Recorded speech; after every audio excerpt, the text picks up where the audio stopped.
major announcement. Oh, yeah? We just got a deal with Spotify. $50 to not post a podcast. Premium content. You want DPW? Well, it's going to be very limited and you have to pay extra money to get to it. And by extra money, I mean 100% more money than you pay now, which is none because we are free, right? Yes, I think. Is there a jet engine taking off above you? It is. Why does that thing only turn on when we start recording? I don't know. For the love of heaven... Maybe because of cool, chilly voices just set off the heater. Can my nickname be Chili? Chili K? You can be Spiffy Spence? Sorry, that's not very cool. Yeah. It's like the opposite of cool. What's a word that's cold that has snowy spent? That don't work. Anyway, I forget. Oh, the snow. Yeah, I'm sick of it. Sick of weather. Tired of heat. Tired of shoveling. Tired of it all. But we're not going to talk about that.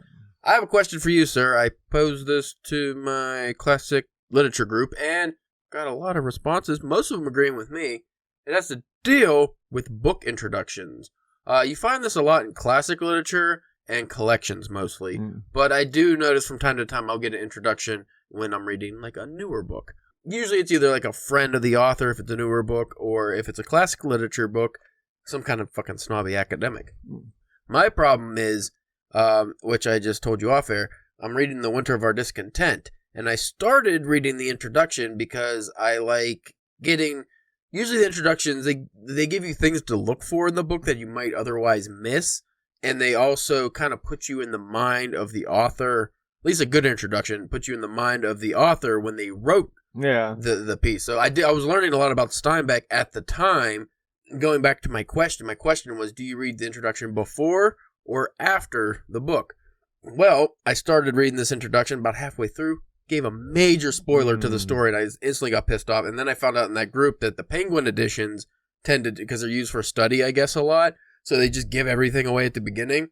But a lot of introductions, apparently, because I've experienced this before, they give away spoilers. Yeah. And why is it called an introduction? Put it at the end then.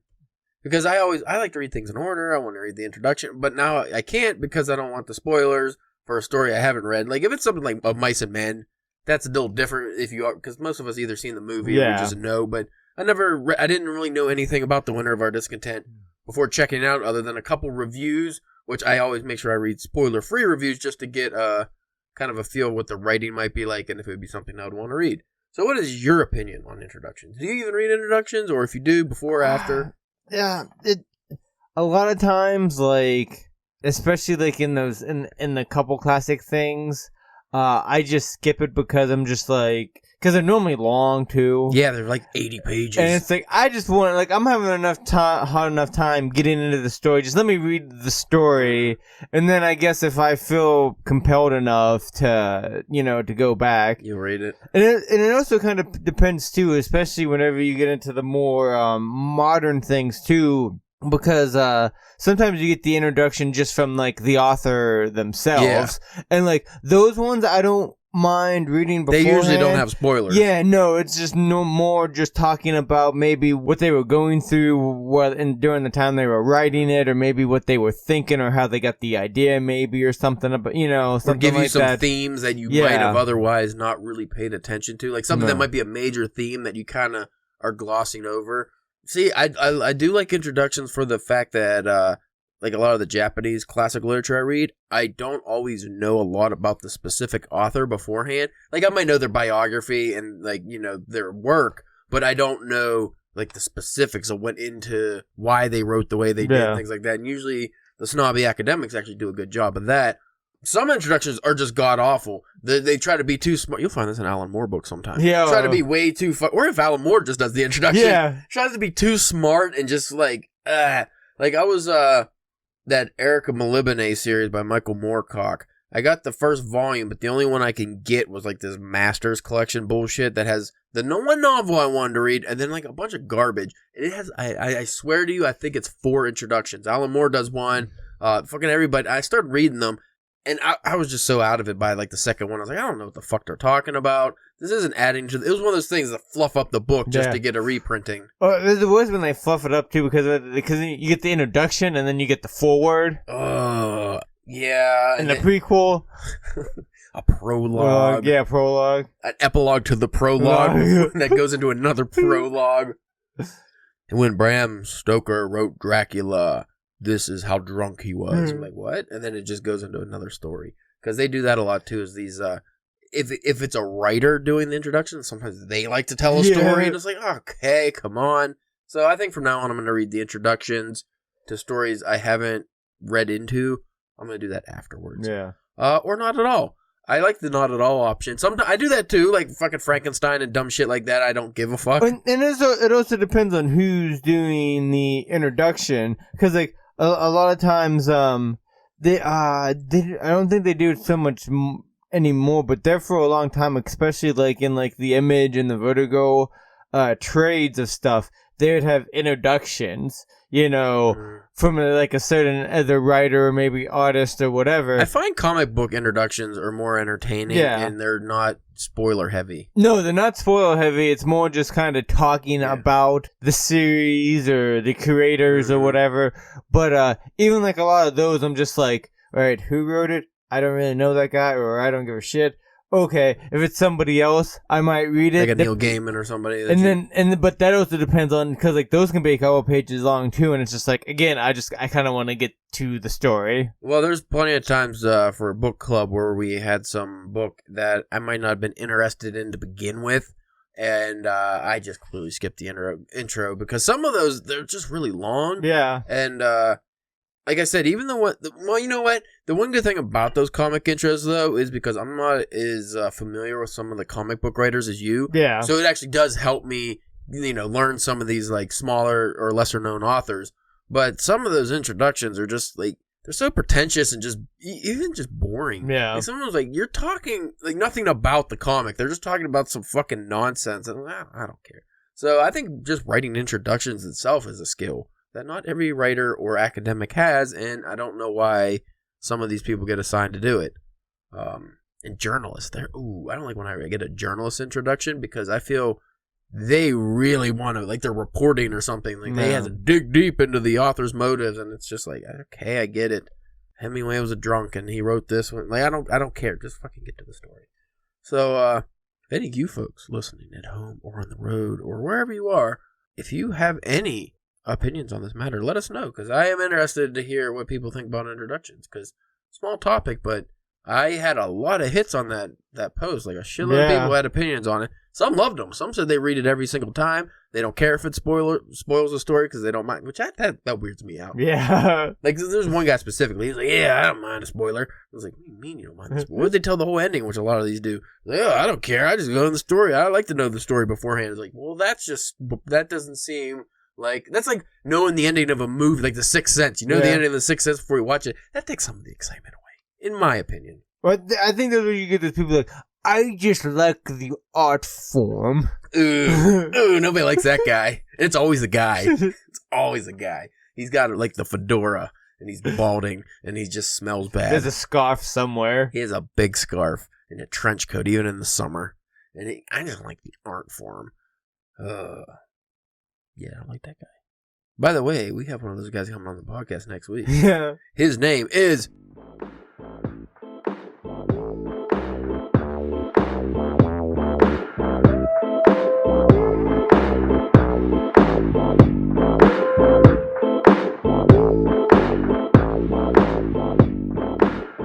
What's up? You're listening to the Drunken Pen Writing Podcast. I'm your host, Caleb James. With me today, Spencer, the Spokane Spaghetti Spinster Church. What? Is that the word spinster? That makes it dressing. And, close enough. Yeah. Close enough. So that's what you are. So I'm making spaghetti dresses? Yeah.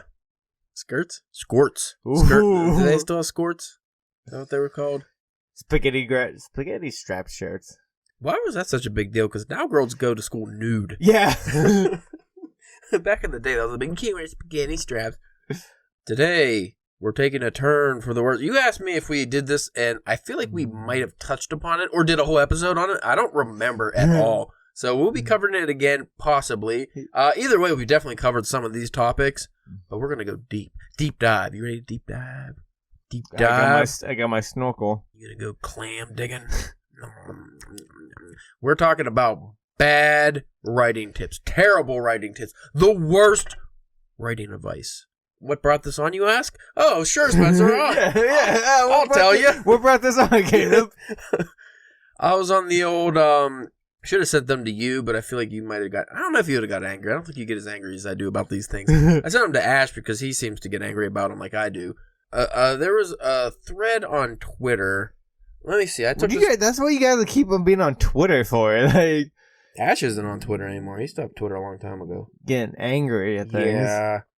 Okay, so somebody asked, I just saw a post from someone who is allegedly an independent publisher who says that third person is out of style and should never be used by any author. What is that exactly? How can third person be out of style? I am legitimately confused and don't believe it for a second. That's not what made me angry. Obviously, that publisher is fucking stupid, and I would never want to get published by them, probably. Unless they paid a lot. Yeah, unless they want to give us a lot of money. Yeah. But, and I won't name names here, someone in the comments... the first comment. Ooh, and this had a lot of comments on it. It wasn't first? It just wasn't first? This is the first one that popped up for me. Actually. No, it doesn't start. It's a lady. Ladies don't say actually. Ooh. I'm gonna call Goose Fraba. I loathe third-person narrative. Loathe, Spencer! Loathe! She loathes third person. So that's already enough to get your blood a little boiling. I loathe third-person narrative. I only read and, capitalized, and write in first person. She only reads and writes in first person. So it's bad enough that she only writes in first person, but she has to read. Like, if it's a third-person book, she just does not read it. A book cannot fully envelop a reader until the reader feels and hears the character's thoughts. And then she tagged her shitty books. I'm going to assume they're shitty. She might be a good author. Doubt it. If she can only write in first person. Even if she's a good author, she sounds like a shitty person, so. Yeah, she was very boisterous about this. Before I read the rest of these, because there's just random parts of this thread I want to comment on. First person is generally known as the easiest form. Yeah, I was going to say, that's kind of easy, yeah. So, you only writing first person kind of tells me that maybe you're just not a great writer if you can't write in a different narrative. Because as we brought up before, the you get a lot of the first person in the classics. Yeah. Just because that seemed to be like the writing style back like H.P. Lovecraft, I think only wrote in first person, at least for the most part. To where nowadays you really get people playing with that, and doing a different sets of mix and matches with it, Now, if she was just saying that that's her preference, that would be fine. Yeah. But it's the follow up that really pissed me off, because you could, even if you might not even be a bad writer if you can only write in first person. Maybe that's just what you like to write. Yeah. Maybe for the reason she says that, about emotion or something. Okay. But it gets worse. And maybe, you tend to write more like action heavy thriller kind of things to where that would work better. Yeah. Now I'm going to emphasize the words that she emphasizes. So this is a completely different comment. Yeah. So when I emphasize a word, that's because she's capitalizing the word solidly. Well, before I want to say something though before we get into some other comments and I forget. What I really hate is when it comes to anything, when it comes to any discussion of anything, whenever somebody picks a topic and it's absolute. I actually made a tweet about that, I think, today. I don't remember if that was that. I think it was actually before I saw this, because this was just on my feed. But I was saying, kind of completely different kind of subject, but like whenever you sent me that message about that guy saying like with the anime, the gatekeeping, and was just like the big popular things like if you're only a fan of these things, you're not a true you're not a true fan of it, like that doesn't you don't have a say of what anybody else's thing is, how they enjoy a medium or whatever, exactly, or how they write the medium or any of that. Well, my tweet from earlier was at CalebJames1986 on Twitter, by the way. Don't tell other people how to write. You can tell them what works for you and give advice on what makes a good story, but don't speak in absolutes. We're all different. One way of doing things doesn't work for everyone. Very simple, and I'm surprised I didn't get any hate for that, because I have been off Twitter for the most part for so long now that all the people that used to reply to all my shit really don't, or they're not on there, or whatever. They just left you behind. Yeah, they don't give a fuck about me anymore, so only the real homies like and, comment, which is barely any. But anyway, going back to this lady. I mean, how many comments does she have? Was it just one big one? No, there's a few comments. I'm going to read some of the things that lead up to it. So this guy said, I think that you are correct in your comparison to first and third person omniscient, whatever. I think you misspelled that. However, third person close, and that doesn't matter. He's just talking about emotional connection or something. She says, I can't see how watching, I don't know why she capitalized that, watching a person can ever be as close to as being the person. So she's trying to say that first person works best because you're the person, so you can have more emotion. And somebody, I don't think I screenshotted somebody fucking, because she writes her example of why hers is better than third person. Yeah. And somebody just completely fucking dismantles her, and she just says cool, and then ends the conversation.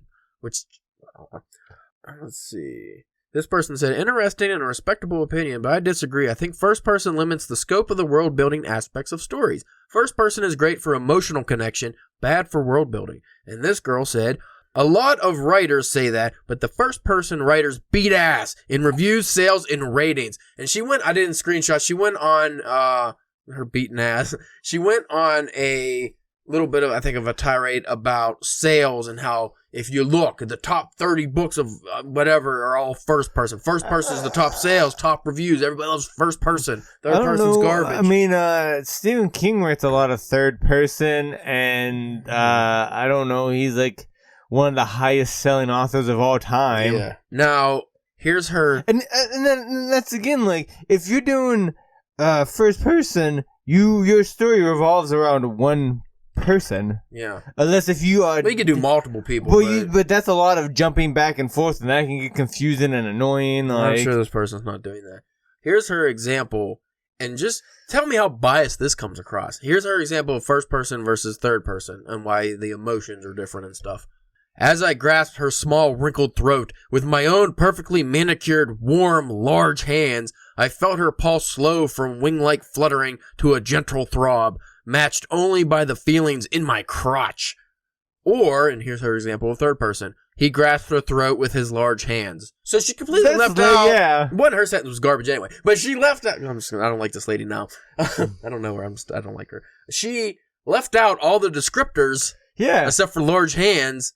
So she that's such a biased way of doing it. You can tell the exact same thing because all you have to do is just be like, as he grabbed her hand, he could feel her pulse. It has the same meaning. It's just what you're comfortable writing in. Well, this person replied, no, you can write all those exact words in third person. I don't know why you think it could only be first. Solid point. And then this lady says, why are you still trying to argue? My third book is out in 5 weeks, and first person narrative kicks third person childish bile easy. I don't think she knows what bile means. Or childish, because how does it kick third person childish bile? Is she saying that you're... Children of bile? I'm thinking she's saying that third person is childish throw up, I guess. Childish stomach acid? I don't know. Let's see, somebody... I didn't put it on here. But somebody ended up writing her actual stupid sentence and filled it out and did it in third person and was like, see, it works just the same. And that's when she was just like, cool. And then just didn't. But that's what sparked my whole thing here. I didn't mean to go on a little tirade on that lady. Like I said, I don't know that lady. She might have just been doing that to drum up interest because she kept linking her book. Yeah. Maybe she's one of those people that thinks bad press is good press, or all press is good press, whatever. Yeah. So she might have just been trying to get attention. Either way, that's clearly a dog shit take. Mm-hmm. Is that one writing style is superior to another writing style? I mean, and I like both. Yeah. Yeah, I'm just dogging on it just because like she has such a hard stance on the one thing. Well, like I said, initially, if it works for you, that's fine. But telling others that's the only way or that's the main way or the best way, no. That is not. There are some great authors out there who can't write in first person to save their life. Yeah. But their third person books fucking win Nobel Prizes and shit. Like, I just don't understand I don't know the point she was trying to make. Like, why does first person kick ass? Beats ass. Doesn't even kick ass. Because she writes it that way. And by the way, those fucking tweets are full of grammatical errors. Oh, yeah. I didn't want to point that out, but I mean, some of them I flubbed because I was reading the grammatical errors, but or trying not to read the grammatical errors. But you're a writer, and I think that lady had like 3,000-4,000 followers, so that kind of makes me angry. They're probably mostly bots. Yeah, I think most of fucking people on there are bots anymore, or they just don't give a shit. Anyway, what were we talking about? Writing tips. So I just found this random article that I'm not going to fucking mention because we're just going to talk about the actual topics, not so much the article. This is terrible writing advice. Number 1, write perfect sentences. That's kind of self-explanatory. You're never going to write a perfect sentence. Yeah. Can you think of a perfect sentence? I wouldn't know what a perfect sentence is if I saw it, to be honest with you. Like, if you're an author, you can write what would be close to whatever could be considered a perfect sentence. But as the author, you're always going to you're never done. You know, the artist is never finished. They just put down the brush. You will always go back and find things that you could have did better. Or like, ooh, if I just switched those words around, the sentence would have been a little crisper. And like if you go to an editor or something, if you go through a traditional publishing process, at some point they're like, hey, you're done. Yeah. you can't fucking change it anymore. You're just going to make it worse. Yeah. I think Salman Rushdie said at some point you're just moving words around. Yeah. Like you get to the end, you're not actually adding anything to the story or progressing the story anymore. You're just moving things around. Once you get to that point, you're pretty much finished. If there's something that you feel is desperately in need of changing, which again, if you're at the final stages, it's probably good enough. But maybe you can think you'll get it, but then you always will think it'll be better. Yeah. So I don't think that's ever possible. Listen to the grammar police. Again, I will say that if you have an editor or somebody who just points out something obvious that you keep fucking up, like say instead of saying could have, you say could of, which is grammatically incorrect. Somebody pointing that out will just be like, oh, okay, no, I won't do that anymore. Like there's a lot of things like that, just little things that we all do that you don't realize unless somebody points it out because maybe, which I got this Elements of Style by... you keep on telling me about that. William Strunk, and this is the E.B. White edition. He breaks down a lot of that stuff, and like I said, I haven't read through that whole thing. It's very small. It's a short, small book. But just a lot of great tips. That's like over 100 years old now, that book. But a lot of those tips are still solid. Some of them are a little outdated. But I would recommend everybody just get that because that will help you realize some of the small things. Again, grammar stuff. Stuff that... most writers don't even actually care about. Yeah. Most readers probably don't even care about, to be honest. But the editors, they notice these things. And, if you want to have the top... it's more professional. Yeah, if you want to have the best product you can have, just fix those little things. And again, like, could have. Not a major difference. It's just could have's wrong. Yeah. Why? Because we say it is. Yeah. Because it's could have. Unless if it's... it's a character talking. Yeah. And they dialogue, you can always have all that stuff. Yeah, you're allowed to mess up in dialogue as much as you want. Mm-hmm.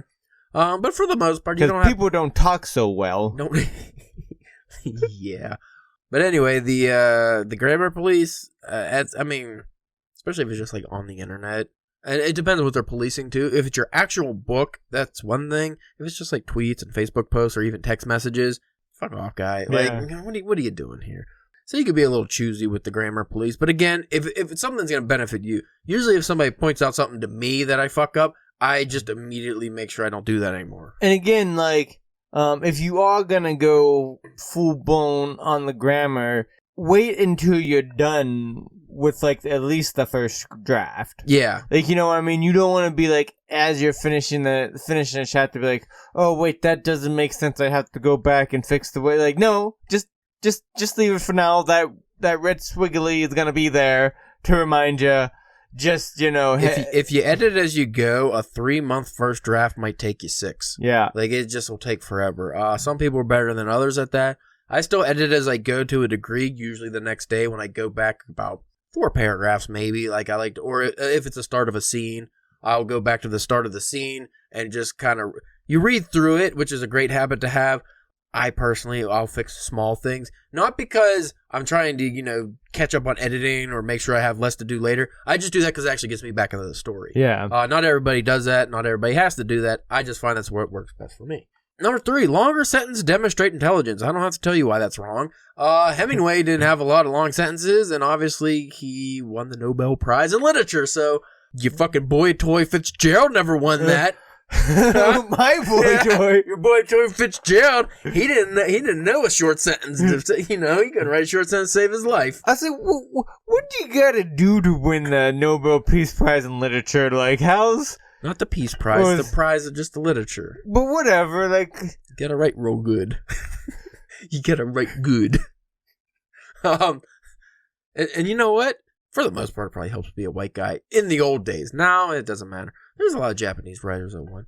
Actually, the Nobel Prize in Literature is about writing quality, and I think what's more important to them is the impact it has. Yeah. For instance, Steinbeck won for Winter of Our Discontent, but it was usually all of their work is factored in. So he was one of the great American writers because he spoke about the working man of America, Grapes of Wrath, East of Eden, things like that. So those all are influence. Like those all influence the Academy or fucking group, whatever the Nobel Prize Committee is. They're judging of who wins it, and then if obviously like Hemingway, it would be his collection of work, but he actually like technically won for The Old Man and the Sea. Faulkner, I think it was the same thing. He won for, might have been Sound and the Fury or one of those things. But it's very rare, I think, somebody wins the Nobel Prize for they only have like one book or something. Yeah. And there's every once in a while there is contention, controversy, as British Ash would say, controversy. I'm just assuming, I don't know if he would say that. I just want to say that. But how do they say aluminum? Aluminium? Something like that, yeah. Weird. Speak right. I can't say shit. The other day I got in this weird wormhole where I was trying to find the real way to pronounce Worcestershire. It's not Worcestershire like the sauce. Yeah. It's Worcestershire. Okay. Like the Shire, they pronounce Shire as Shire unless it's connected to a bigger word, then it's Sha. So anyway, that's the place. There have been some selections over the years where, and a lot of times it's somebody who turns out to be a real shitheel.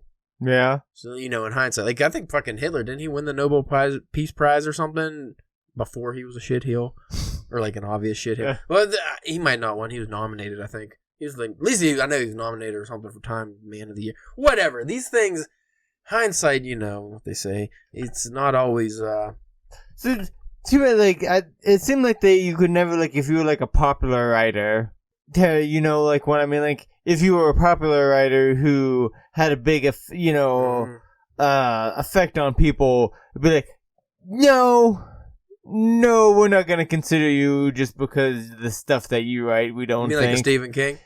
The closest to a genre writer that now I think it's 50 years. Not after you die, just after you were nominated, it comes out, like the nominations. Yeah. So usually people are dead. Or really old. Or at least most of the people being nominated are dead. So people always speculate who they think is gonna, who was like the second place. Like, to find out you were second place, it'd take 50 years. So there's a lot of, but Haruki Murakami is one they think is always in the running, and he's closest to a genre writer than any, I can't think of anybody who's, ever in that discussion. That would be maybe like a Kurt Vonnegut or something, but I don't know I don't think he was ever actually nominated for anything. But they would be the closest to I don't know what I'm saying anymore words. So closest to win. That might be. But usually popular writers, I mean like a Hemingway and stuff, they obviously get it, but it's usually when they're older. For the most part, I don't even know if there's ever a real young guy who won it. Outside of modern times, anything after like 2000, I think it's just they changed the rules now. It used to be just a real stuffy committee, but now it's different. Number 3. So anyway, long sentences. Obviously, that doesn't mean you're intelligent just because you write long sentences. Sometimes that makes you... What was it? Faulkner was making fun of Hemingway because Hemingway doesn't use big words. Yeah. And Hemingway, I'm going to paraphrase, his quote was something along the lines like, oh, poor Faulkner. He thinks big words create big emotions. Because Faulkner's notorious for being really hard to read and also having a name that kind of sounds like Faulkner. Just the way, like, I know you said you paraphrased it a little bit, but like, I'd imagine it had to be something close to that, to just saying, like, using such little words to prove your point. Exactly. No, I'm pretty sure that's actually spot on. I think that's the quote. Obviously, we talked about this before, but use various lengths of sentences. Yeah. Don't just have long ones. Don't just have short ones. Same with paragraph length, And the elements of style, one of the early points he makes is about You don't want to write in a uniform style. You don't want to have fucking... Because it's boring. Yeah. He gives examples of it's boring if you just have the same type of sentences over and over and over. Space it out. Have long ones, short ones, all kinds of things. Number 4, write for yourself. Why do you think this one would be bad writing advice? It's bad because if you only write for yourself, you might be alienating your audience that you want to read. You do want to write with the audience in mind, your readers in mind. And that you might not grow and learn the things that you need to do to become a better writer if you're just taking an account of writing for yourself. Yeah. You might not come across those things that you have a problem area in. Exactly.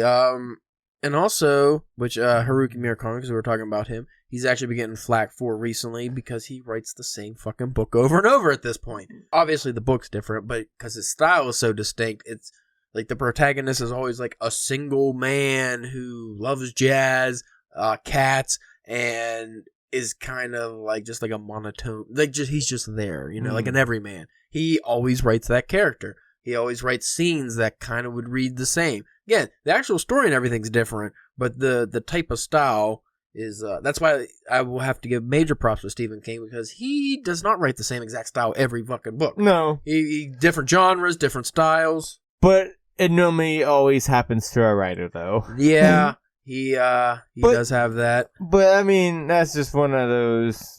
I think those might just be like a writing tick, like. Yeah. And really, if you think about it, a lot of the crazy shit that he has happened to people, it's easy like to have happen to a writer because like a writer can have a lot of free time. Well, that's why Haruki Murakami's everyman, they're always unemployed or between jobs or like something like that, because it frees them up to go on this weird thing that they're about to embark on. It's a very easy cop out.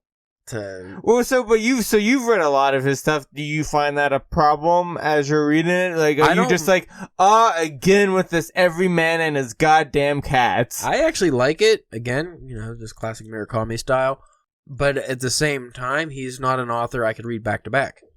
I always space his books out. I'll read one of his books maybe every 3, maybe every 6 months. Yeah. Even Stephen King's like that to me to a kind of a degree. I can't read his books back to back. Like, I just get like... honestly, I don't think there's really any authors I could read back to back like too much because unless their style, like maybe like a Neil Gaiman because his styles. Yeah, he does like he can be a fantasy or he can be a more like even like a sci-fi kind of if he has to be. Yeah. So you can just play around with that kind of stuff. But again, there's nothing wrong with necessarily pigeonhole.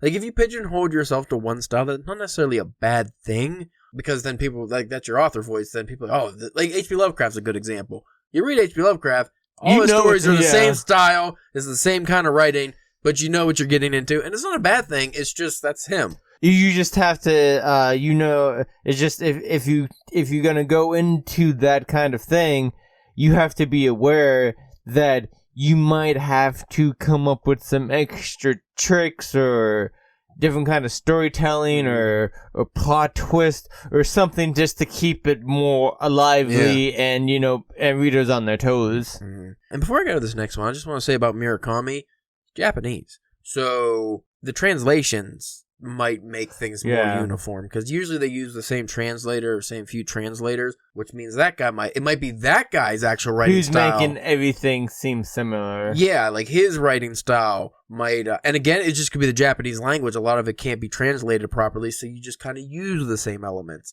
Obviously, the themes and the characters are the same across the board, but you have to give a little leeway with any kind of foreign language thing that gets translated. Even English to like Japanese would be probably... Yeah. Like I would imagine if you had Stephen King, Japanese versions of his books, they might actually come across more similar. Well, that's like a lot of times when you hear like, if you're watching something, like Japanese people reviewing a thing or just even talking like, and they're talking about like something here in America and it's, Japanese, something in English that they don't have a word for, and they say that word in English because that's the only way they know that word. Japan has a shitload of loan words that are just, they may pronounce it a little different, but they're just English words or Russian or whatever language but they have a lot of loan words in their language. So because I think I saw a video about they were asking young and old people like certain words like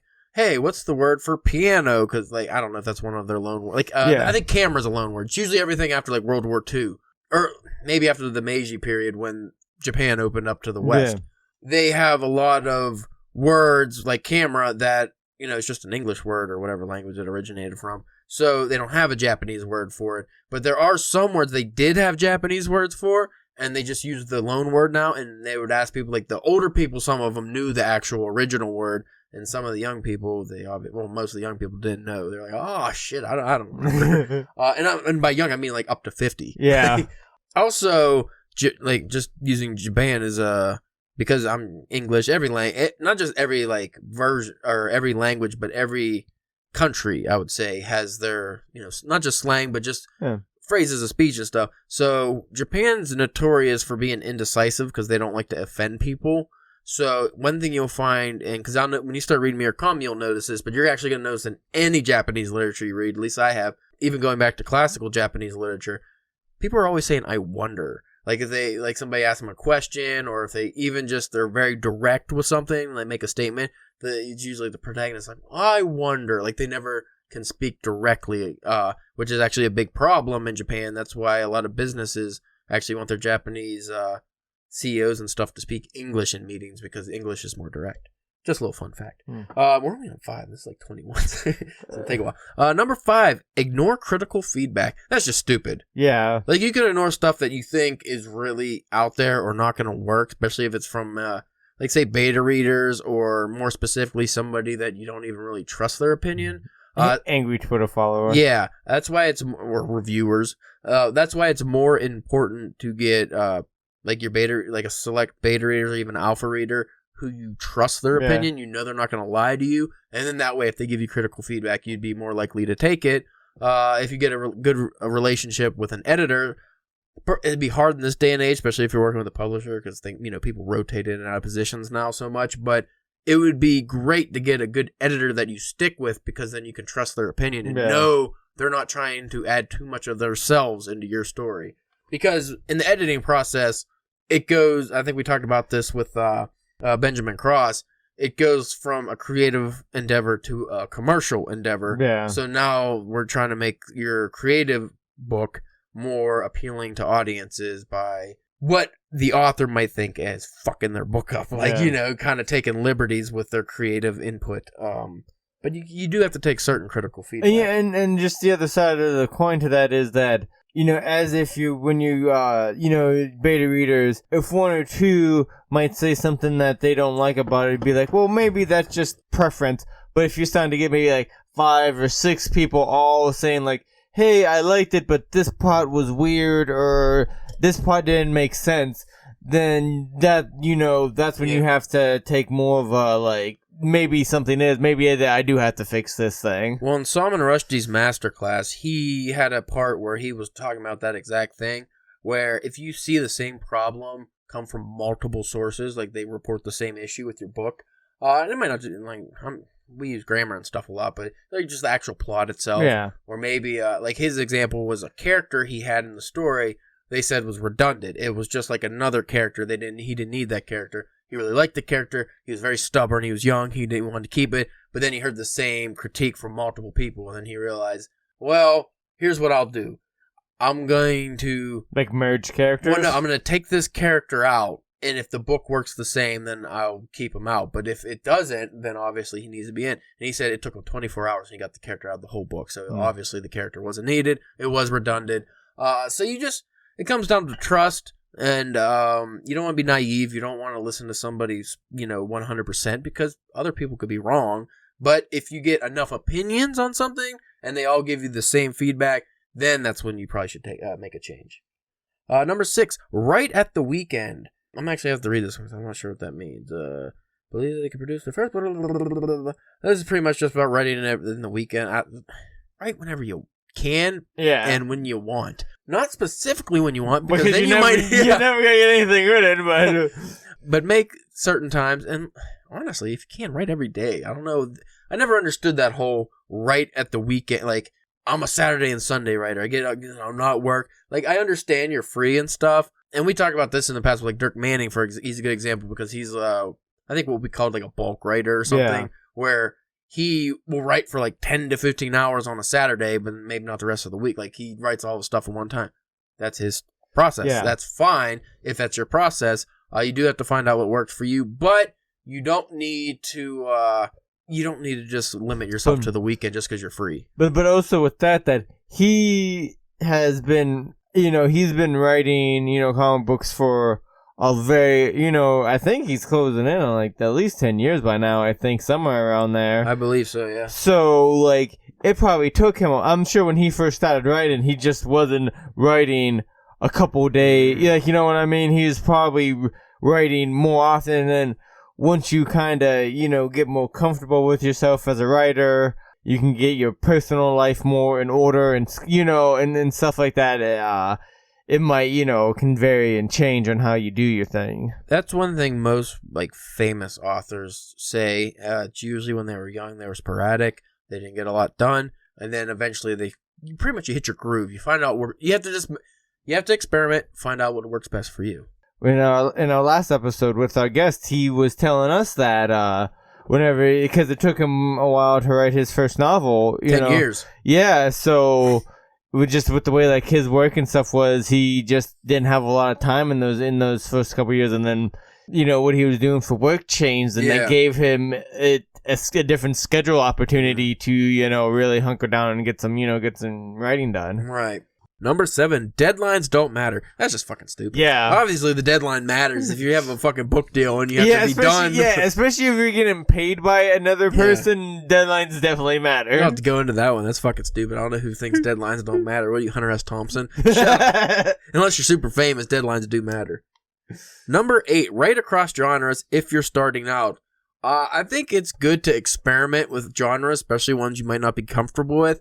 But again, it comes down to your preference, really. Yeah. You don't have to write every genre. Just like, for instance, if you want to be a horror writer, what's it really going to serve you to experiment with romance if you have no interest in writing romance? Like, we don't write romance because we're not interested in romance. I understand from maybe a creative writing standpoint, just like, to test yourself, test your skills, and just see if you can.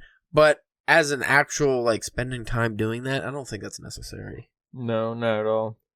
Number 9, write lots of books and articles simultaneously. You can only do that if that works for you. Yeah. For some writers, writing a book and then short stories and articles and things like that while writing the book actually helps them because it takes their mind off of, the old classic writer's block. Maybe you get stuck in a section, you could go do something else, and then, or maybe you just get overlogged and tired of what you're writing, you want to switch it up. I do that sometimes, but as far as having to do that, like that's kind of dumb. Obviously, you don't have to do that.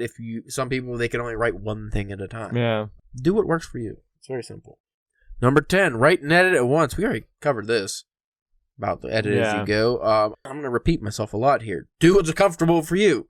Obviously, writing and editing as you go will take longer, and it's not necessary. But if that's what works for you, for the examples I gave earlier about help you getting back in the story, you can do that. Or if that's just what you like to do.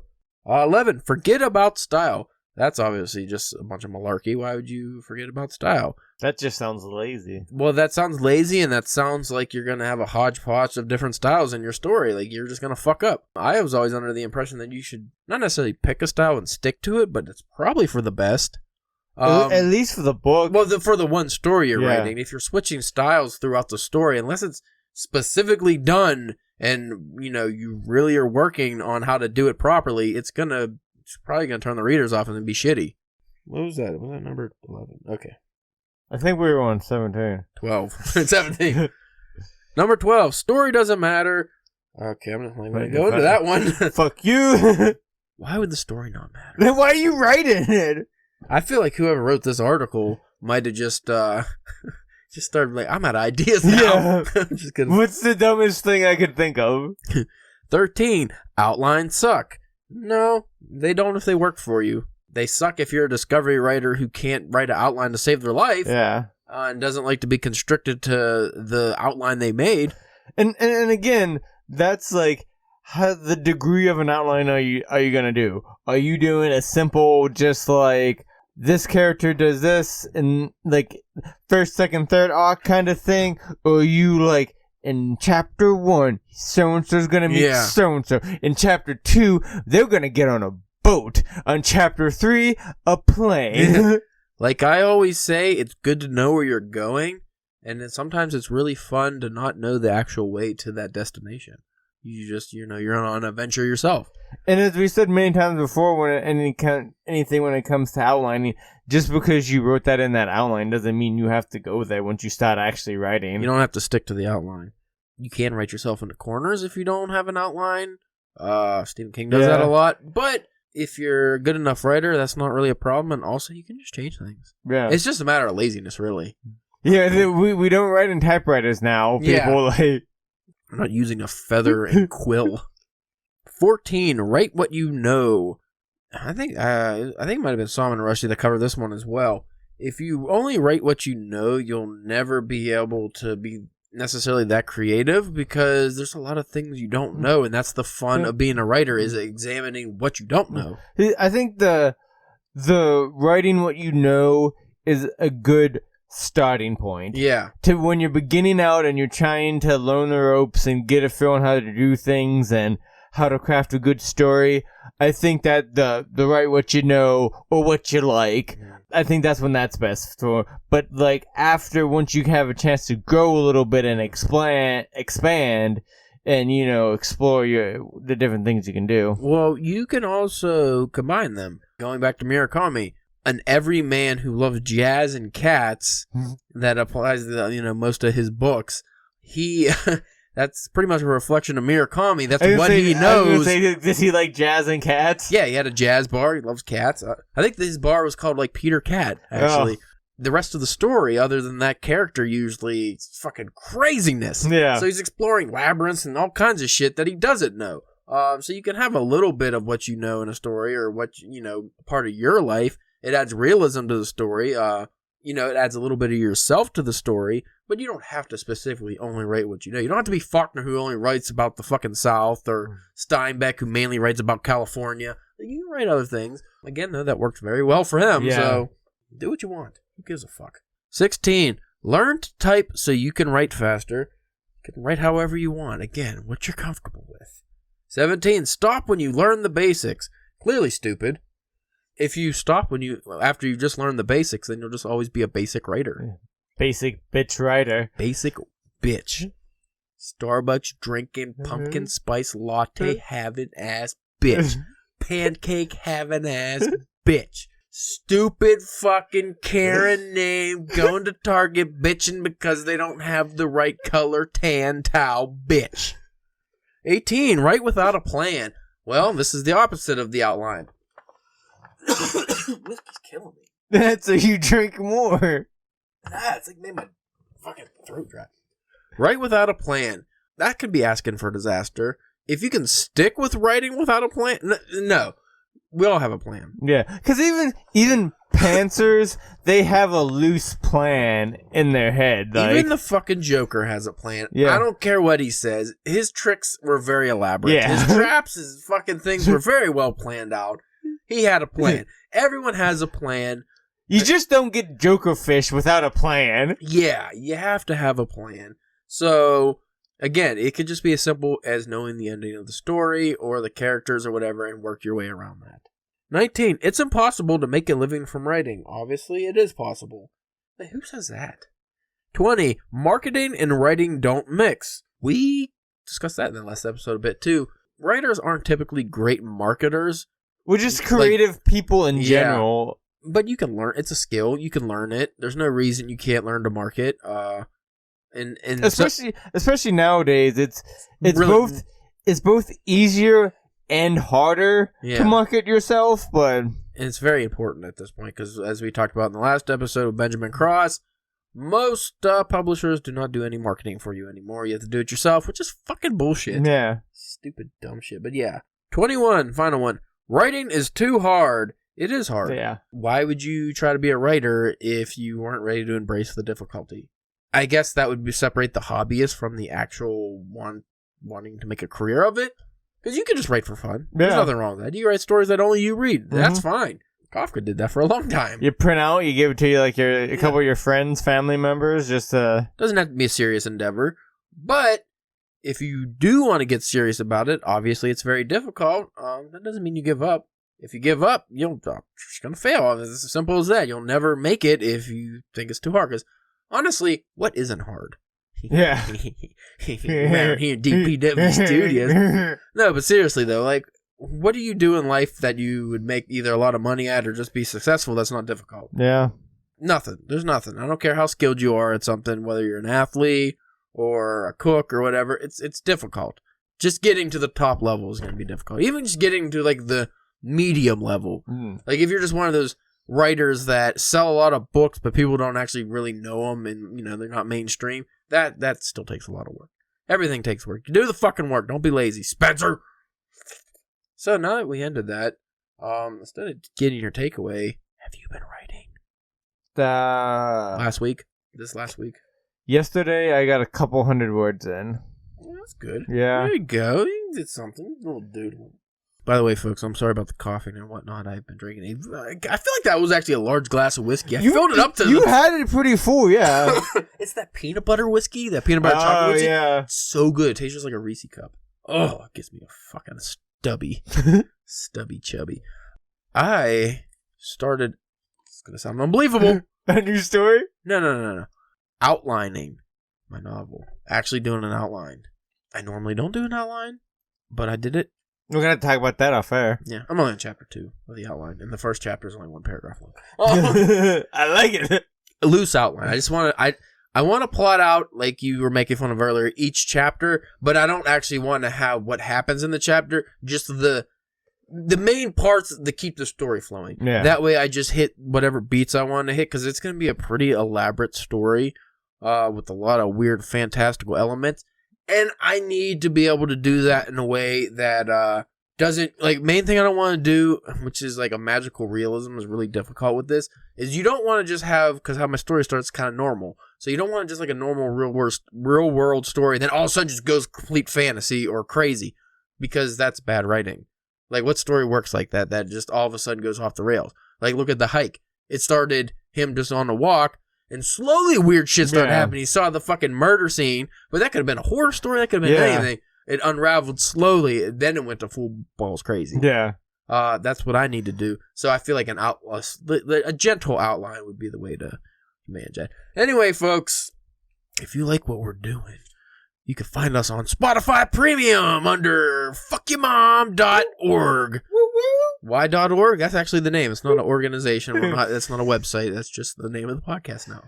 Fuckyourmom.org. That's not it. No. What is it? DPW. We are on Spotify. We just don't have a deal with Spotify. No deals. We actually do get a lot of Spotify downloads, so we probably shouldn't shit on Spotify too much. People use it. I don't know if our podcast is like some other very mainstream podcasts we talked about who have a lot of episodes all out of order for the free version. I don't know if ours is like that. I would assume. Anyway, you can find us at drunkenpenwriting.com, where we got fiction and we got stories and we got a contact page where you can reach us if you want. We're technically not taking submissions now, but if you had an idea, feel free to say, hey, I have a story. Would you guys be interested? Don't just send the story. A lot of you guys have been trying to slide it in. You don't ask for permission first. Gotta get the consent. You can't just jam it in there. I'm gonna say no, and then if you jam it in anyway, well, you got a problem. Twitter at drunkenpenwriting, Instagram, Facebook, drunkenpenwriting, YouTube. You can just go there if you want. Yeah. You know the name. You don't gotta rub it in that we haven't been out videos. Nothing new there. Nothing other than the podcast right now. You know what? Because we talked to Ash and I asked him about do you read this podcast and how many... Because, I think I asked him about him making videos. I assumed he made like one video. He actually has a bunch. So that made me feel like a lazy piece of shit. Anyway, thanks for listening and do some fucking writing. Yeah.